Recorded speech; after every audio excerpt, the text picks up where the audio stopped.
Cult of the Lamb does a fantastic job in grabbing colorful, cute creatures while simultaneously adding an incredibly dark and sinister feel.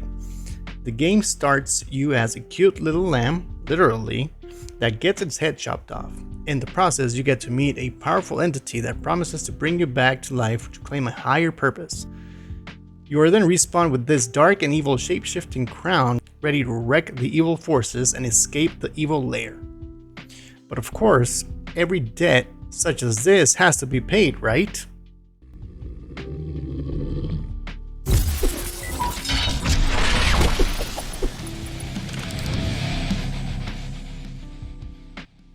Cult of the Lamb is a roguelike dungeon crawler game with a wicked cool resource management system intertwined with it.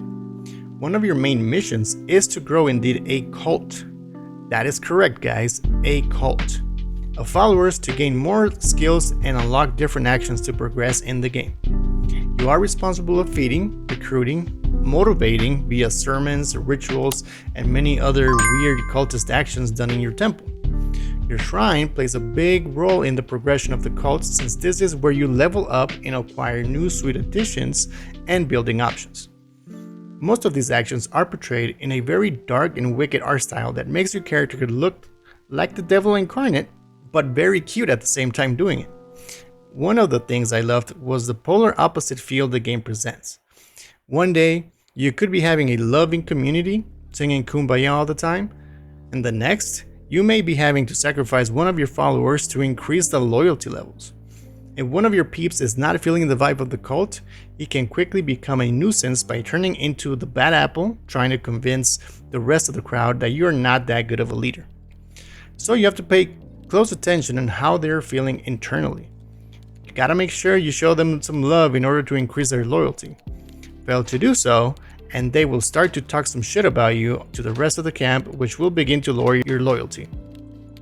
The system works quite well and teaches the evil yet organized ways on how to be a cult leader. Moving on to the action side of the game, the dungeon crawling is short and sweet early in game. The art style is so bright and colorful throughout the different stages that makes it all much more enjoyable. You get the option to choose your path throughout the dungeon, allowing you to target specific resources you may be running low on at the specific time. Your cult also helps in this department by unlocking better teller cards to choose from and unlocking stronger weapons and special abilities for future runs, prepping you for the harder levels. Combat feels solid and the adventures are fun and challenging with altering traps and enemy types. With the right combo, Lamb really shines, shredding through the groups of baddies, making this a very satisfying experience. Another thing I found incredibly awesome was the pressure you start to have in completing your dungeon runs. If you happen to die, your community will start to shift their mindset into more of a maybe this guy is not worth the following, or maybe he ain't that powerful after all type of behavior.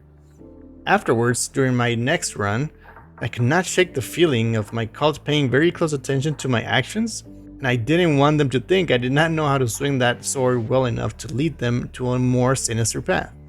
It's a pretty interesting mechanic and it kind of changed the way I was playing the game. Cult of the Lamb makes you press for time in checking on your campsite and making sure everything is getting done and that there's a solid following. You have to dedicate time for sermons, camp cleanliness, delegating tasks, and even putting a rebel in check.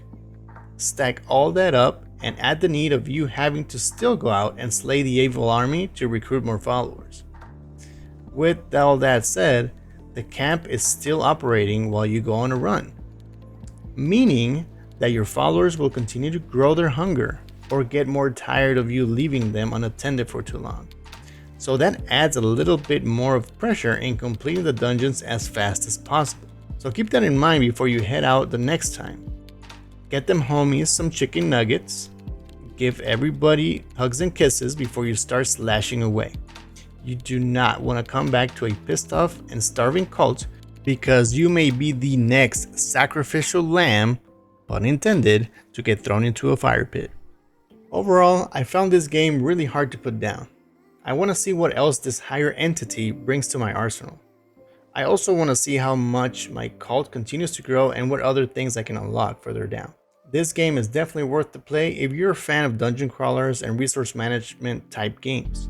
Now you have the two mashed into one single glorious / evil worship like game. I highly recommend you give this game a look, as well as I recommending you hitting that like button and consider subscribing for more gaming related content. Thank you all so very much for watching, and remember guys, keep it gamer. Adios.